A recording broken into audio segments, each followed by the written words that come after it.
Sometimes there is a term in a contract, perhaps it's a written contract, that is unclear or ambiguous.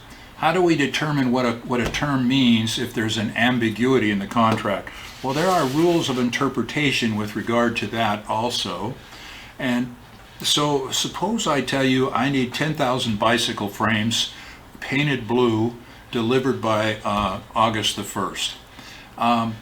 And so you manufacture 10,000 bicycle frames and you paint them blue and you ship them to me.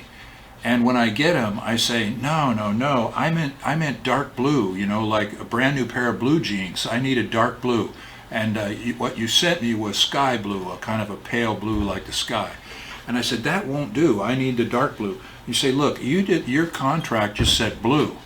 And I sent you 10,000 blue bicycles. I'm not repainting them. You owe me the money for the 10,000 blue bicycle frames. And I say, no, I don't, because they were supposed to be dark blue. And all the contract says is blue. And then the legal issue is we go to court and fight over that. In whose favor do we interpret the word blue? Well, we have a rule for that, and the rule says who wrote down the contract. If the manufacturer wrote down the contract and he says blue is light blue, but the buyer says blue is dark blue, then we interpret it against the manufacturer because he was the last guy that had the chance to clarify the ambiguity in the contract. If he meant light blue, he should have said light blue. And if nobody said anything and it just says blue, and he's the guy that wrote the contract, we're going to interpret it against him and say it should be dark blue.